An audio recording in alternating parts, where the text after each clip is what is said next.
A la luz de Krishnamurti, mi único interés es hacer que los hombres sean absoluta e incondicionalmente libres. Conducción: Horacio Bello. Con la colaboración de Gustavo Litterman, Juliana Flores y Pablo Cruz.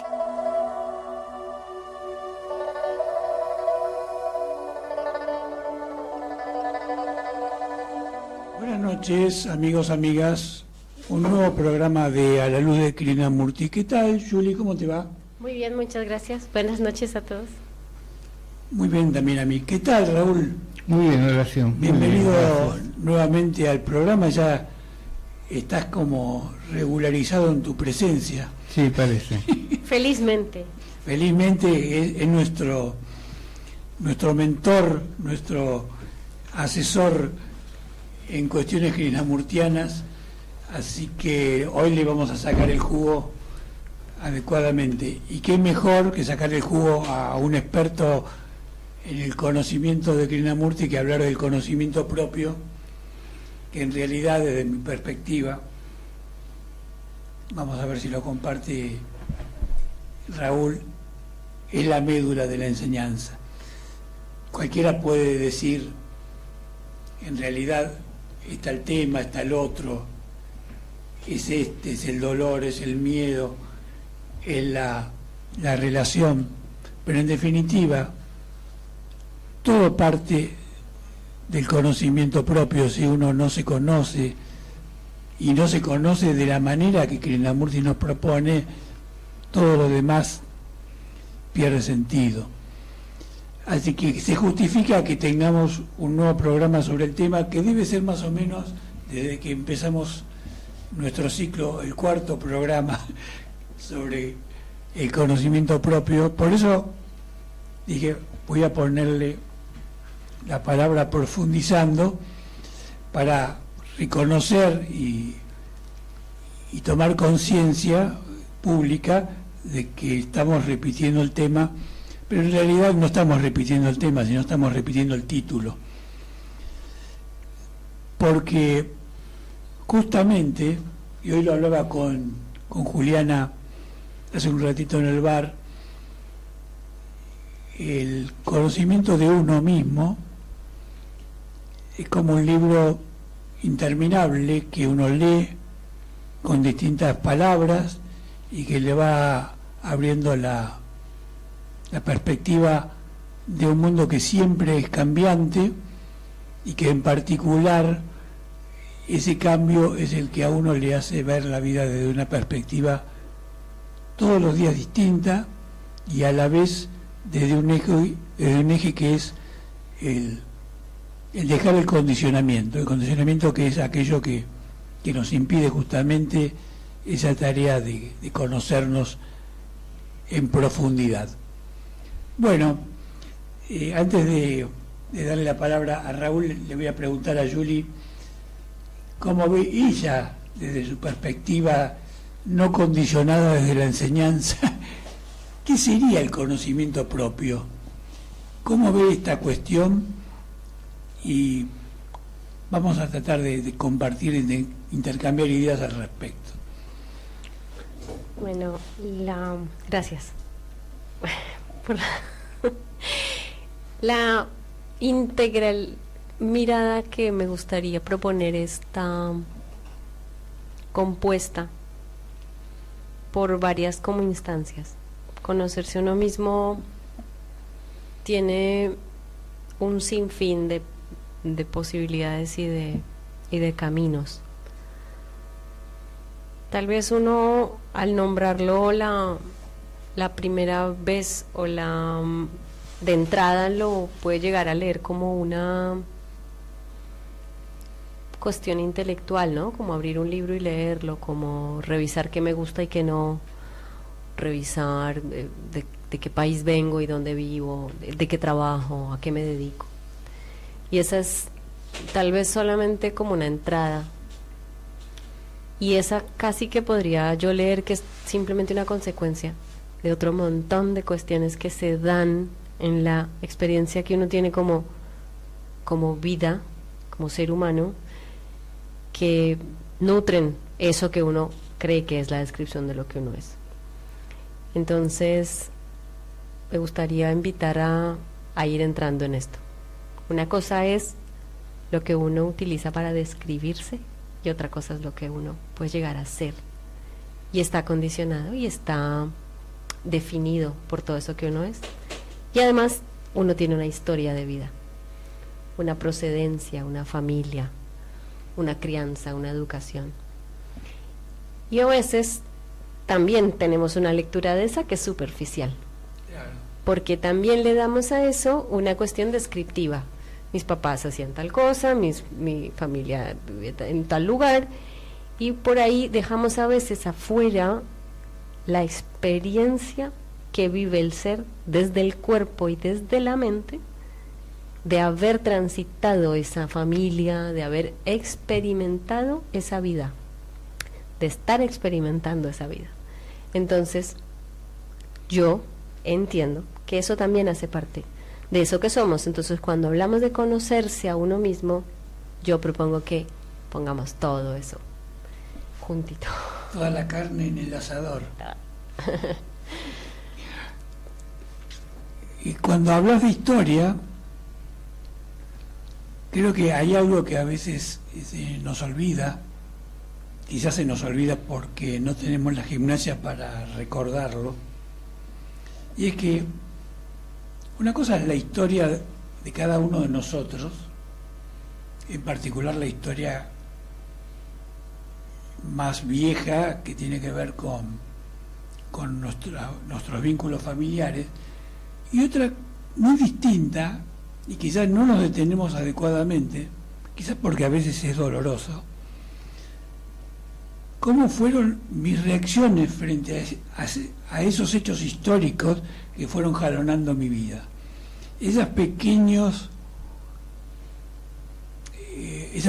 reacciones o grandes reacciones, esos sentimientos que se fueron escondiendo, esos traumas que se fueron generando y que a la vez nos fueron acompañando solapadamente en nuestra vida adulta y que nos ayudaron, entre comillas, a tomar decisiones.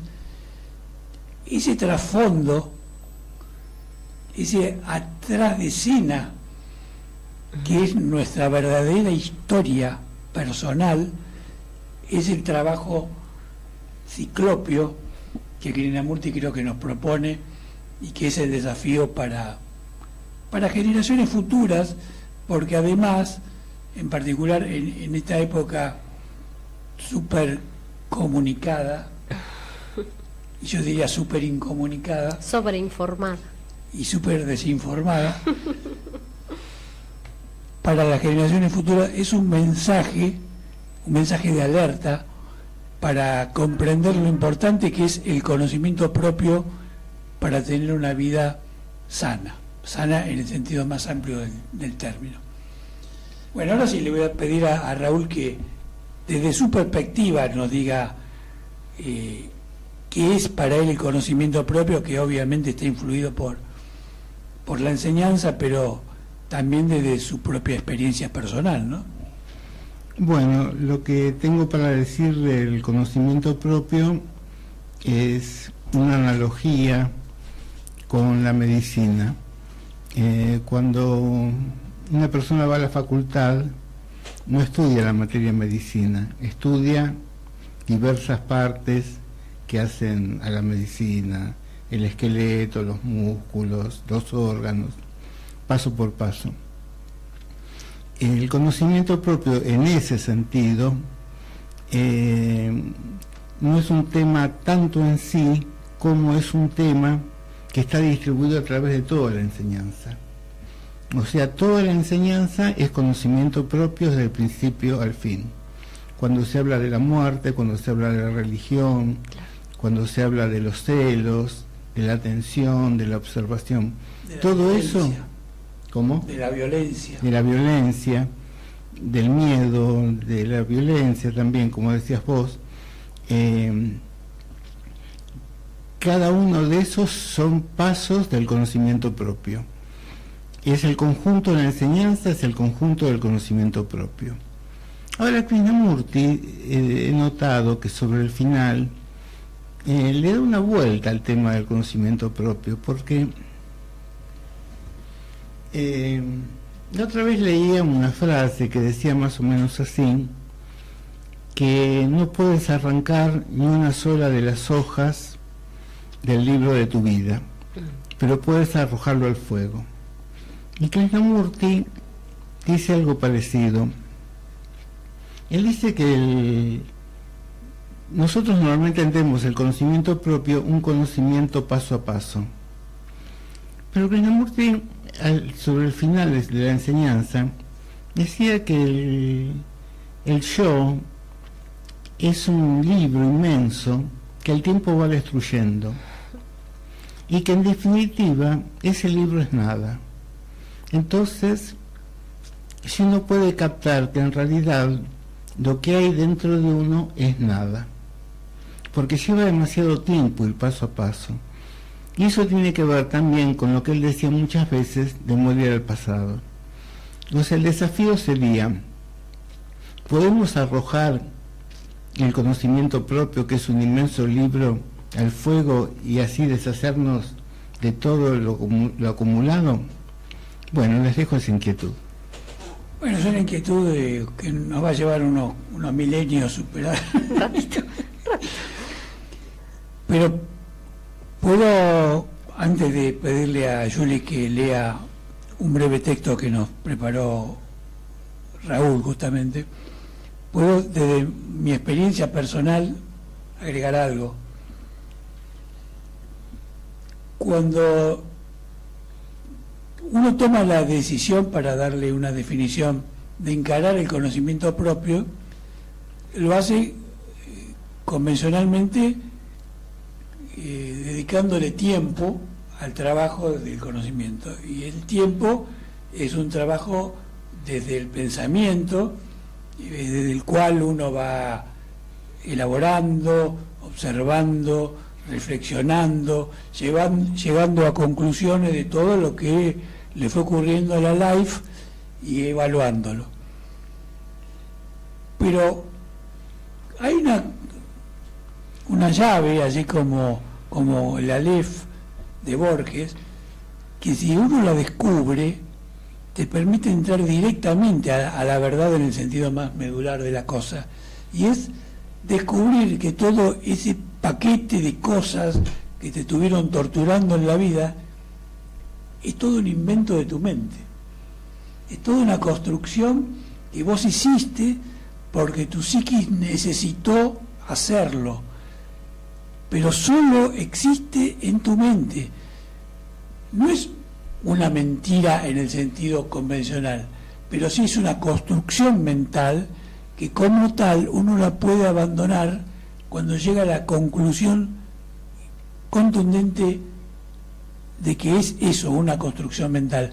Entonces se abandona con afecto, se deja ahí y se entra en otra etapa. Y creo que ahí está un poquito la clave de eso que es tan difícil de entender de Krishnamurti cuando dice que no es algo a realizar en el tiempo, que es un proceso atemporal, ¿no? O algo atemporal, para dejar la palabra proceso suspendida. Me parece una de las claves que, por supuesto, da lugar a muchas implicancias como la que va a destacar ahora Raúl. Claro, ahí habría que distinguir el conocimiento de todo el transcurso de nuestra vida, de todo lo que nos ha sucedido, de todo lo que cargamos, que eso más bien sería del ámbito de la psicoterapia. O sea, Krishnamurti no apunta tanto a eso, si bien eso es necesario. Y que lo demás que nos consideramos demasiado importantes. O sea, todos esos detalles de nuestra vida son importantes porque nos consideramos importantes. En realidad, creo que, como dice Krishnamurti, todo eso es nada.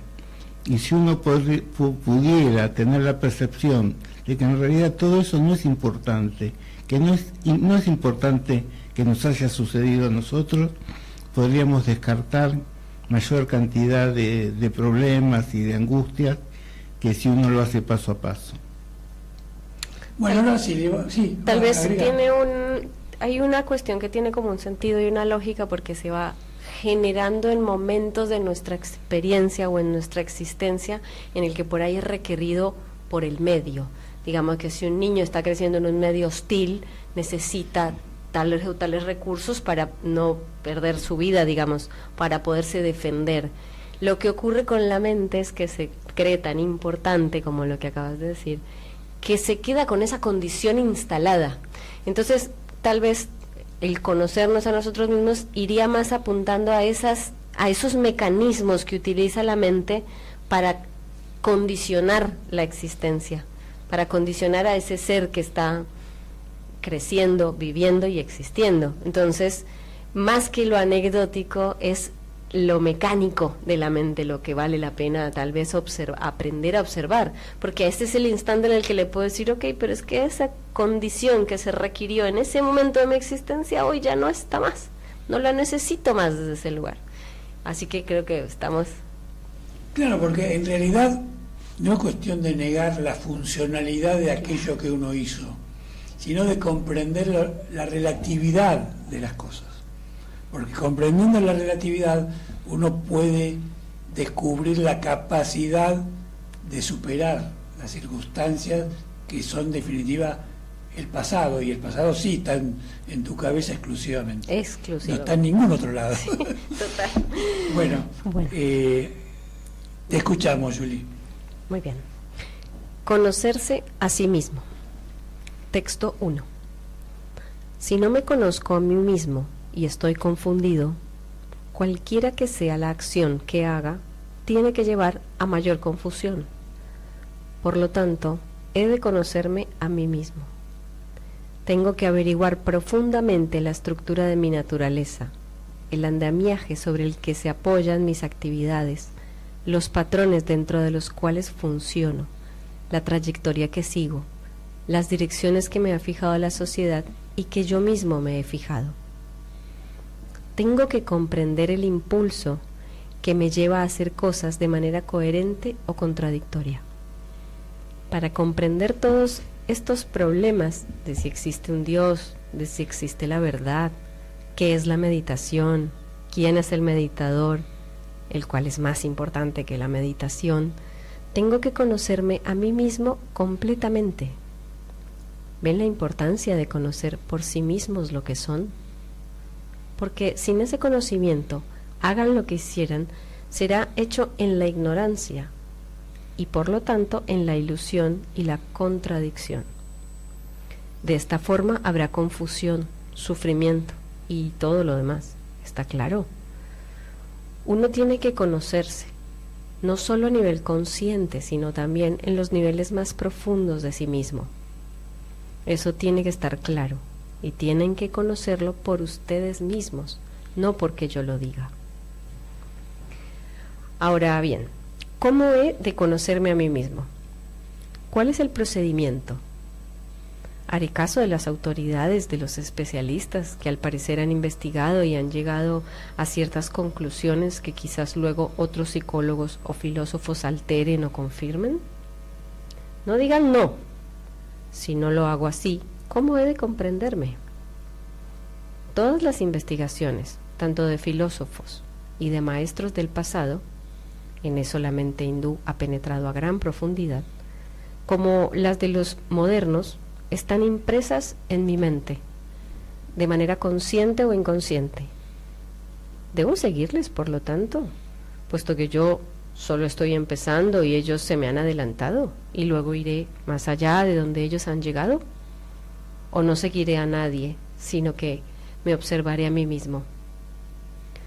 Si puedo mirar en mí lo que es, estoy viéndome a mí mismo como el resultado de todo lo que estos filósofos, maestros y salvadores han dicho. Así pues, no tengo que seguir a nadie. ¿Está eso claro?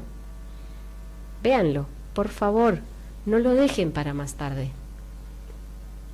Mi mente es el resultado de las cosas que se han dicho, no solo en el presente, sino también en el pasado, por boca de muchos maestros, los cuales no solamente han sido aceptadas, sino que han penetrado como una ola soy el resultado de todo eso.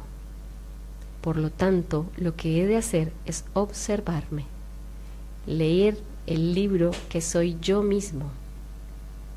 ¿Cómo he de leer? ¿Con cuánta claridad he de observar para que no haya distorsiones? Quizás lleve lentes de color, tal vez tenga ciertos prejuicios y conclusiones que me impidan mirarme, ver todo eso. Significa la observación de mí mismo. ¿Qué haré?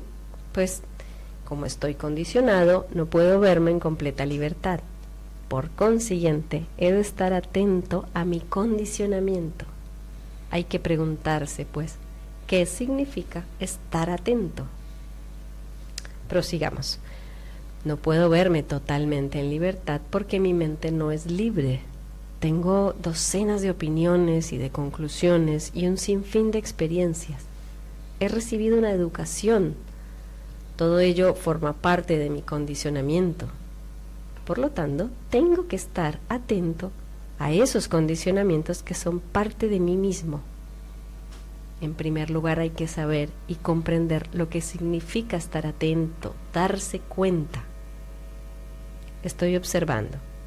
Quiero aprender acerca de mí mismo. El mí mismo es movimiento. El yo no es estático, está vivo, activo, se mueve en distintas direcciones. De modo que si aprendo con la mente y el cerebro, que es el pasado, ello me impide aprender acerca de mí. Si ustedes lo ven siquiera por una vez, entonces la próxima pregunta es: ¿cómo puede la mente liberarse del pasado a fin de aprender acerca de sí misma, la cual está renovándose constantemente? Vean la belleza de esto, lo estimulante que es. Quiero aprender acerca de mí mismo, y el mí mismo es algo vivo, no es una cosa muerta. Pienso de este modo un día y al otro quiero algo distinto. Esta es una cosa viva, en constante movimiento, y para observarla, aprender sobre ella, la mente tiene que ser libre. Por lo tanto, si lleva la carga del pasado, no puede observar.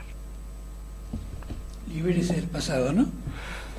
Sí, quería hacer un pequeño comentario que seguí atentamente la lectura y apunta lo mismo que apuntaba Julie, a conocer las estructuras, porque Krishnamurti no habla de conocer incidentes, o sea, me retaba la maestra, me traicionó una novia, o sea, eso es más para el ámbito de la psicología, del psicoanálisis. Acá Krishnamurti dice conocer las estructuras que moldean mi mente. Ese es el conocimiento propio. Y son estructuras que son comunes a toda la humanidad. Por eso los libros de Krishnamurti los puede leer toda la humanidad, a cualquier edad, en cualquier país, en cualquier contexto. Claro. Porque son estructuras humanas, estructuras de la conciencia. Claro. Y acá sería interesante por ahí arrojar un poquito de claridad en que no es igual una estructura cuando eres niño, cuando eres adolescente, cuando eres un adulto, y la manera en la que vas avanzando en tu vida va haciendo que tu mente requiera herramientas y estructuras diferentes o nuevas frente a cada situación o momento. Entonces, no solo es el cómo funciona mi mente, sino es el cuándo también. Claro, a mí me parece que una de las cuestiones más difíciles de desentrañar es poder separar los hechos que están grabados como una película de las motivaciones que te llevaron a ser protagonista de esos hechos y el compromiso emocional que estuvo acompañando a esos hechos. Porque si nos ponemos a hilar fino, vamos a ver, cuando observamos la película del pasado, que lo gráfico, lo visual, el hecho pelado, sin connotación emocional, es como algo muerto. Pero cuando vos le incorporás tus sentimientos, tus emociones a esa película que está sin sonido, y de repente le das sonido, te das cuenta que la clave de ese pasado es tu emocionalidad que acompaña en ese pasado los hechos. Y el descubrir esa sutil separación es clave, porque de esa manera vos podés abandonar sin sufrimiento el recuerdo, porque en general me parece, no sé si voy a hacerlo suficientemente claro, que cuando recordamos como un combo, recordamos la imagen y el sentimiento vinculado a la imagen, y eso es lo que nos hace vivir dolorosamente las cosas. Ahora, si uno tiene la cualidad de poder separar ambas cosas, que su sentimiento, la emocionalidad vinculada al hecho, el hecho pierde fuerza, se va como desinflando y queda solo ese sentimiento que vos tuviste, y ahí lo podés comprender lo que a vos te motivó, que te doliese, por ejemplo, algo, por qué ese dolor se gestó, y de esa manera poder abandonarlo como lo que es, algo que ocurrió pero que ya no existe más, ¿no? Tal vez ahí hay otro movimiento también que me gustaría proponer, porque una cosa es el qué ocurrió, otra cosa es el qué sentí, y otra cosa es cuál fue el mecanismo que utilicé para experimentarlo. Me protegí de eso, me aislé, me involucré, me defendí. Y es todo un movimiento que hacemos, pero que no necesariamente está hablando de que es la realidad absoluta. Solamente está siendo anecdótico. Sí, si vos te pones a hilar fino, en realidad es todo anecdótico. Todo anecdótico, por eso es que lo que dice Raúl es tan importante, porque es en el territorio de lo psicológico y no en el territorio de lo mecánico. En la mecánica sí es donde está el conocerse, porque cómo reaccioné, porque además ahí aparece el condicionamiento, porque cuando yo reacciono a una acción y eso me lleva a defenderme o a que mi ego me diga esto me puso a salvo, ese mecanismo queda activado y condiciona mi vida. Entonces voy por mi vida reaccionando de la misma manera porque en esa ocasión me funcionó, o en esa etapa de mi vida, que es, por eso decía yo que no es lo mismo ser un niño que ser un adulto. Entonces es un mecanismo que se pone en acción, ahí está la condición. Claro, sobre todo entonces, como decís vos, sería el conocimiento de los condicionamientos. Claro. No tanto el conocimiento de los hechos puntuales, sino que el condicionamiento que hay. O sea, ¿por qué me dolió lo que me dolió? Y cómo lo sobrellevé. ¿Cómo fue que salí de allí con vida? ¿Cómo pude continuar viviendo frente a eso que ocurrió? Porque ahí hay un estado en el que esa condición queda implantada, esa condición queda como instalada. Obviamente sabemos que hemos propuesto muchas veces que trabajándolo se puede ir a desarmar los condicionamientos, pero sobre todo observándolos, que ya dándose cuenta que en tal ocasión, en tal momento, lo que ocurrió fue que una condición se instaló en mi mente, ahí ya hay muchísima luz para poder ver donde antes no habíamos visto. Claro, pero la tendencia de la mente es quedarse en el detalle, y por eso tanto éxito de la psicología. Sí. La gente quiere conocer los detalles. Sí. Claro. Y resolverlos. Sí, porque se le da mucho peso al qué, al lo que me hizo, lo que me dolió, lo que pasó, como si allí estuviera alojada la posibilidad del cambio. Pero no vemos que lo que realmente está condicionado, incluso el recuerdo está condicionado por esa mecánica. Por supuesto, obvio. Claro, por ejemplo, en lo que me dolió, ¿por qué me dolió? Krishnamurti, por ejemplo, habla de la imagen. Claro. O sea, ¿por qué tenemos una imagen? ¿Es la imagen la que se siente dolida? ¿Qué pasaría si no tenemos una imagen? Ese es el conocimiento propio profundo. Claro, y la imagen no es la imagen meramente visual, es la imagen con el sentimiento que acompaña a la imagen, que eso es lo fuerte y es lo que cristaliza el condicionamiento, me parece, ¿no?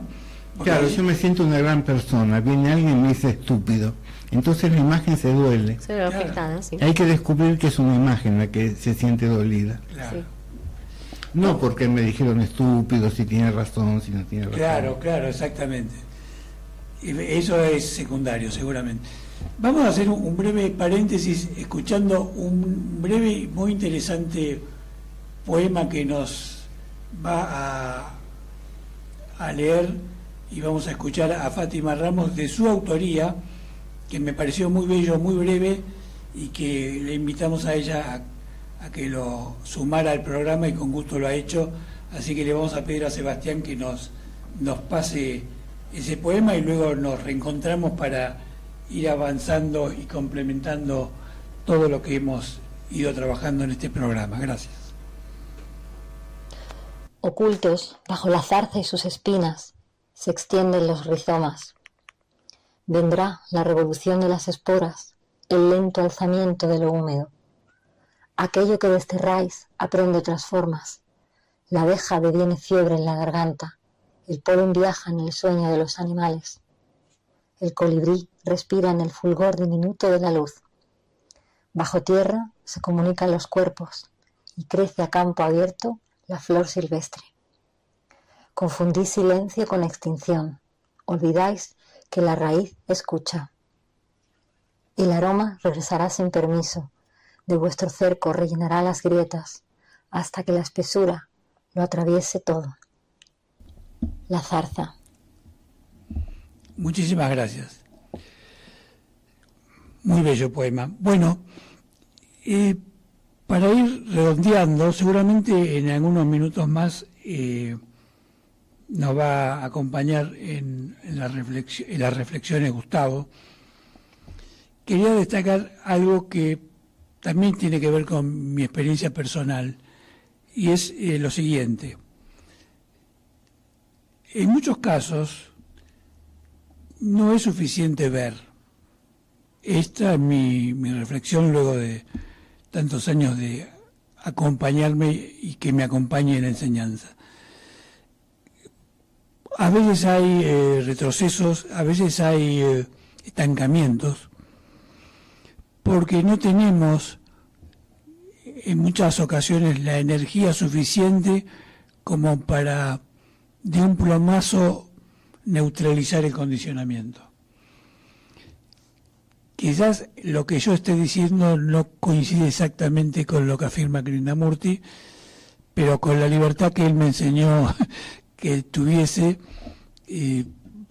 no deja de ser mi experiencia personal, que a priori no es algo, digamos, decepcionante, sino que por el contrario es una invitación a no dejarse abandonar cuando hay un retroceso, a no deprimirse cuando uno siente que pese a verlo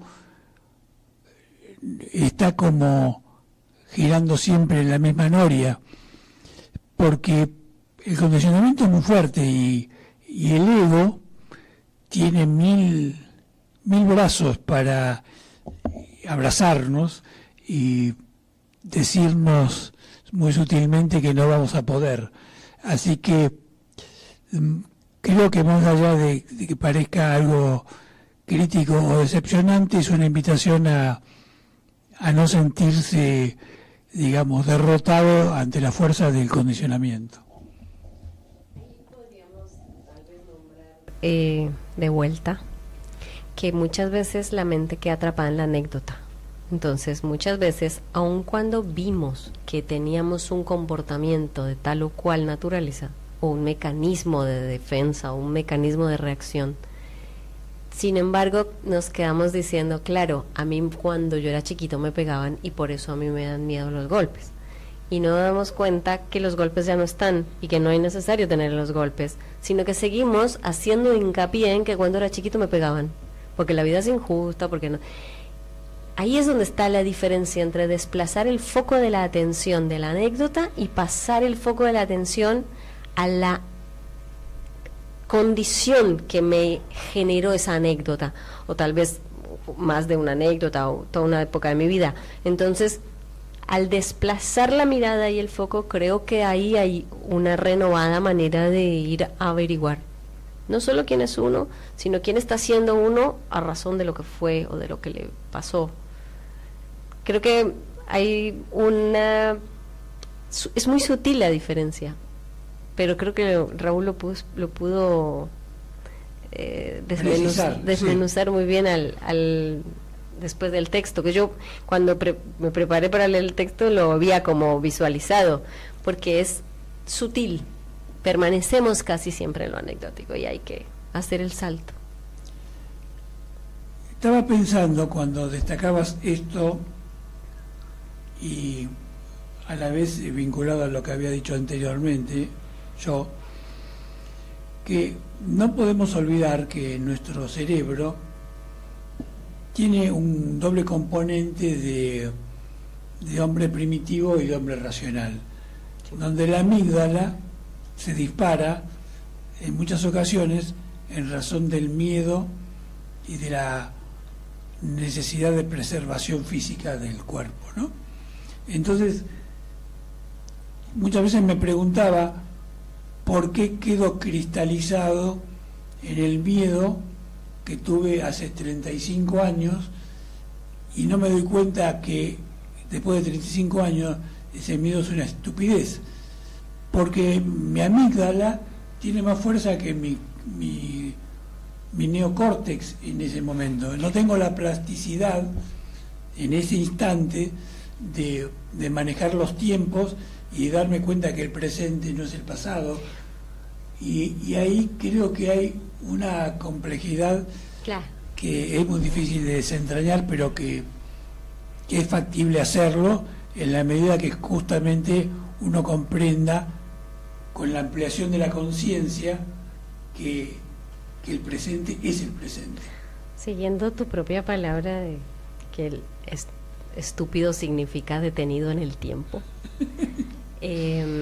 ocurre que el cerebro prioriza lo que garantizó la vida, la biología. Tenemos que también entender que a veces pensamos que todo ocurre aquí arriba, adentro de la mente o en el cerebro, y en realidad nosotros estamos existiendo con el cuerpo completo. Claro. El cuerpo está en una integral relacionada con el cerebro y está haciendo todo al mismo tiempo. Entonces, lo que en realidad ocurrió es que la mente priorizó y el cuerpo acompañó, están las dos al tiempo, garantizando la vida, y el ego va a sostener sí o sí lo que garantizó vida. Entonces ahí la condición aparece. Seguro. Porque yo necesito emular esta condición que en el pasado me dio como resultado que no morí.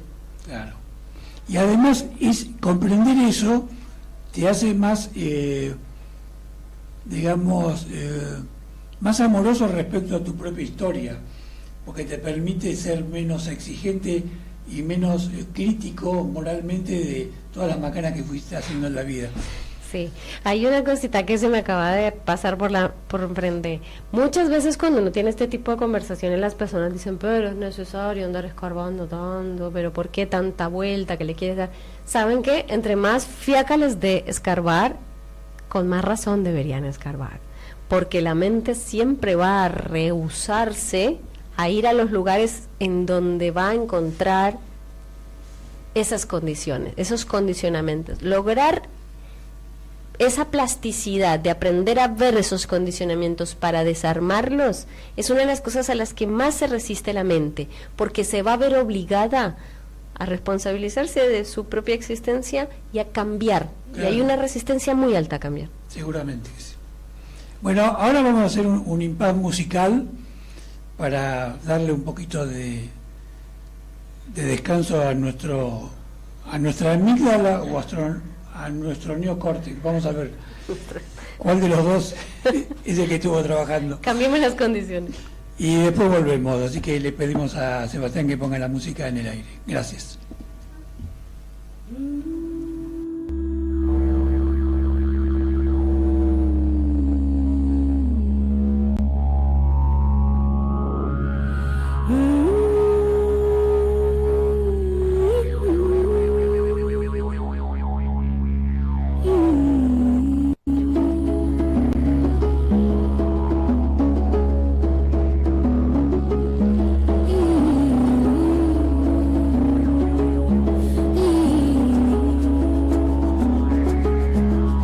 Creí que era mi mente, las voces que no paran de hablar,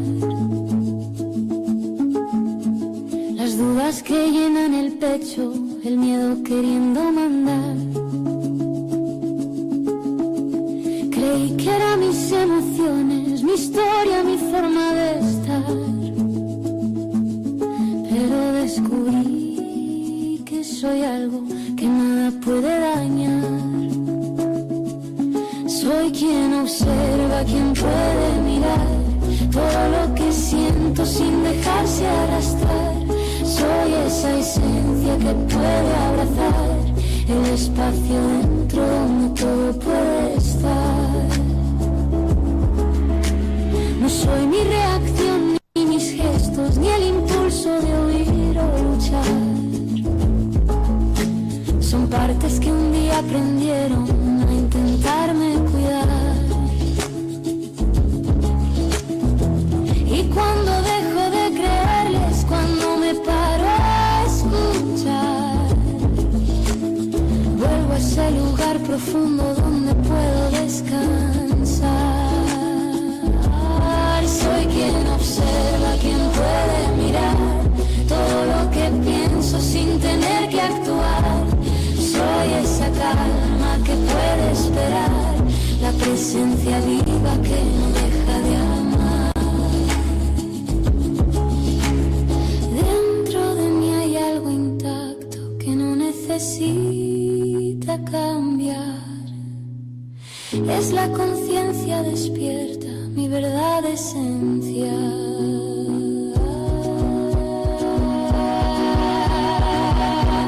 Soy quien observa, la que puede mirar todo lo que duele y también lo que va. Soy la conciencia, soy mi hogar, la vida en silencio, aprendiendo a amar. Y cuando olvido quién soy, respiro y vuelvo a estar. Soy quien observa.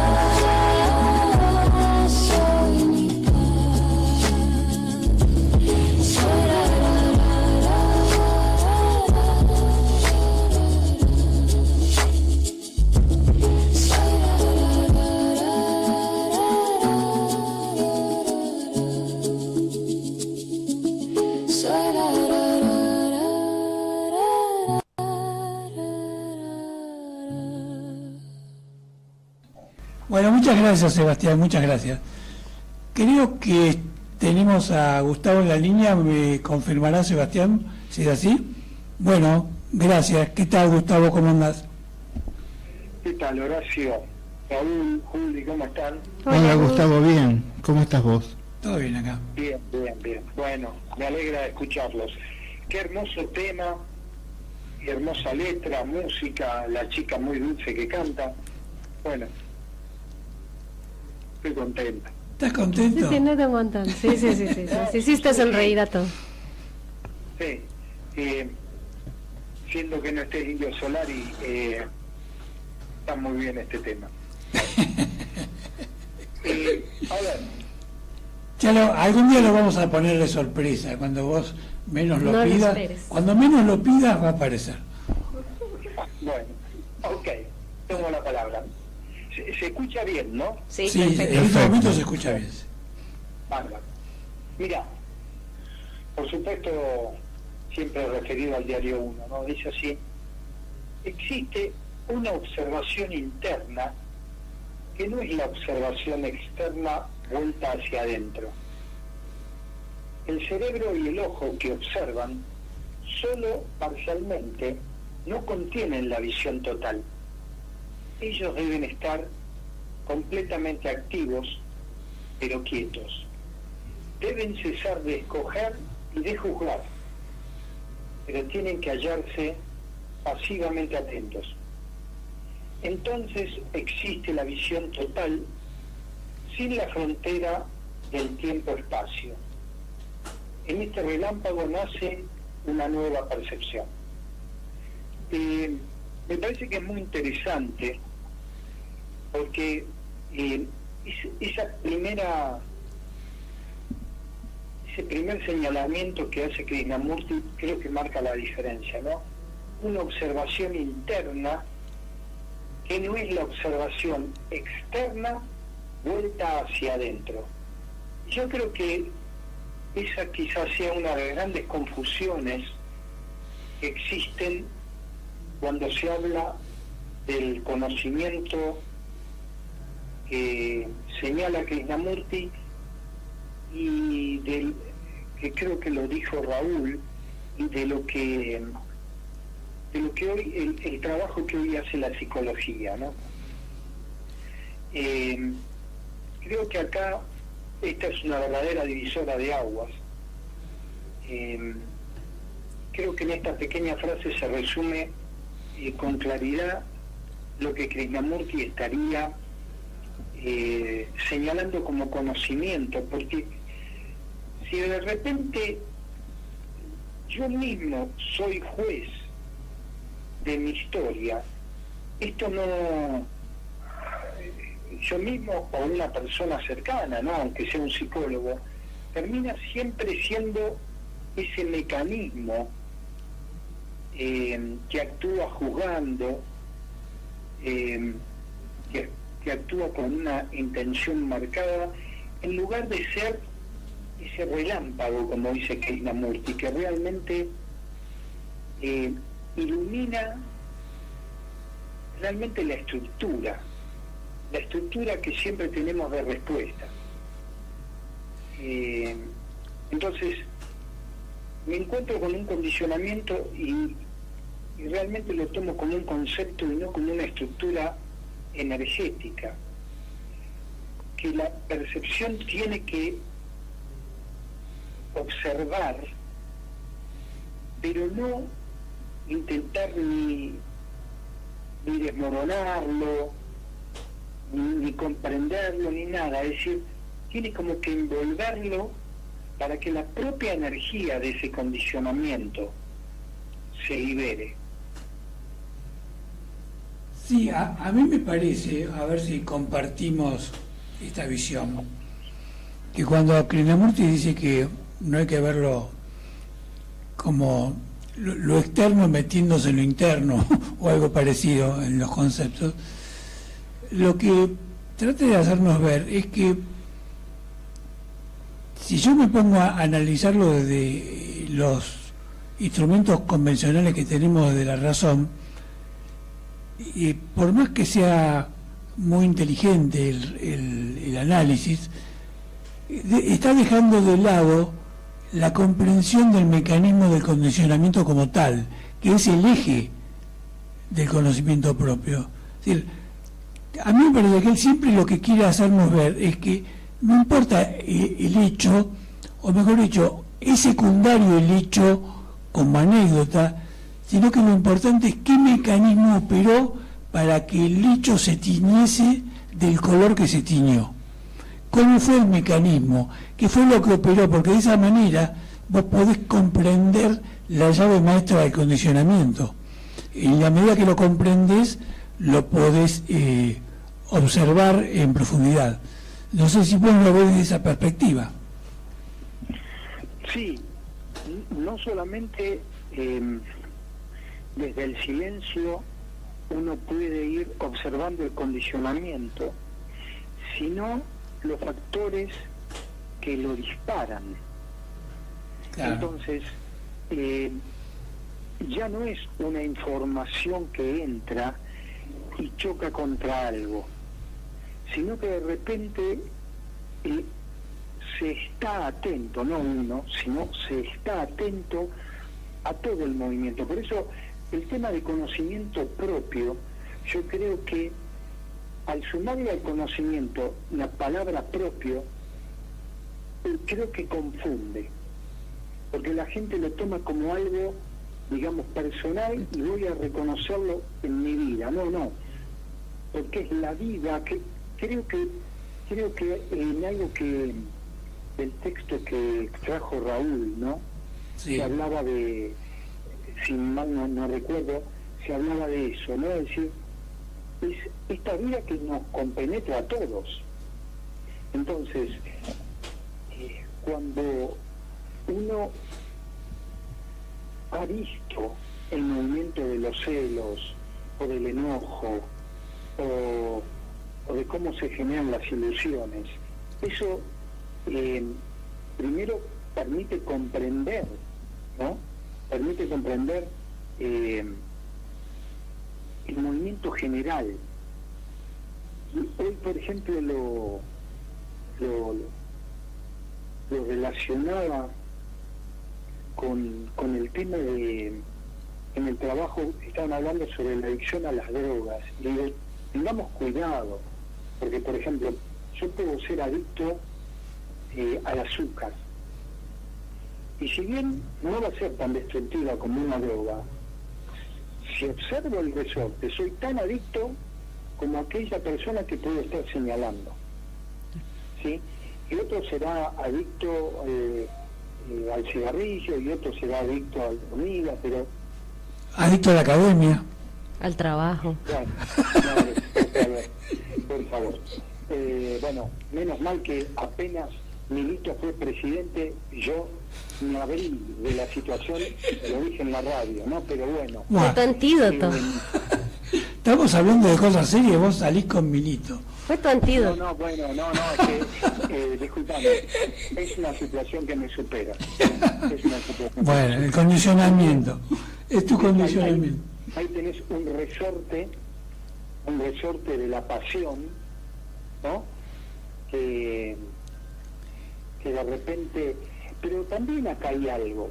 Vos fijate, Sí. si vos observás la gestión con luces y sombras Sí, que se venían llevando adelante, sí, ¿por qué siendo Racing un club de fútbol fundamentalmente, sí. por qué cortarse de ese eje? Porque ahora resulta que menos socios, menos entrada en la cancha, menos valen los jugadores. Si observar la dinámica, era lógico que iba a ocurrir esto, y todavía, por ejemplo, no terminó de ocurrir. Y lo mismo pasa en un ser humano cuando pierde el eje. Generalmente todos estamos medio descentrados, algunos más, otros menos. Y eso es lo que hay que ver, es decir, el eje, Claro. lo armónico, ¿no? Es decir, ese movimiento que es dinámico, pero a su vez que está permanentemente en equilibrio, o que por lo menos tiende al equilibrio. Entonces, fíjate como cualquier tema observado puede dar pautas de la vida misma. No, y que además, Señor. sí, perdón, ¿no? Y que además te permiten ver cómo perdés el equilibrio por cualquier hecho. Y está vinculado de algún modo a lo que yo dije antes, que a veces nos vamos y retrocedemos. Yo me acuerdo que tenía un profesor de Derecho Penal hace muchos años que decía que el ser humano busca un equilibrio, pero que el equilibrio del ser humano es como un triángulo que se apoya en un vértice, porque siempre se bambolea hacia los extremos, y la cualidad de un ser humano es aceptar eso, porque es la única manera de que el equilibrio se mantenga más tiempo que el desequilibrio.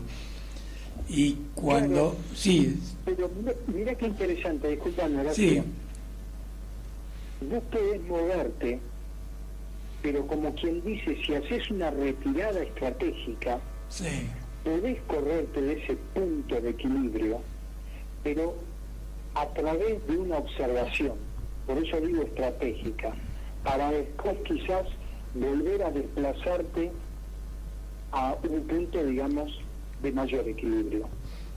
El tema es cuando se hace en forma estratégica o, la palabra que usó Julio en la primera media hora, en forma mecánica.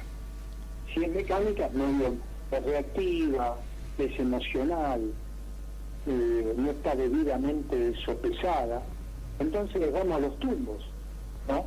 claro, claro, Pero claro. una retirada estratégica muchas veces es para cobrar un determinado impulso, por así decirlo, que nos va a volver a colocar en el lugar adecuado. Sí, habría que ver aquella más retirada estratégica, ¿no? Porque es todo un tema, es un poco complejo entender lo de estratégico, porque si vamos al término que tiene un origen militar, como diría el general, una cosa es la estrategia, otra cosa es la táctica.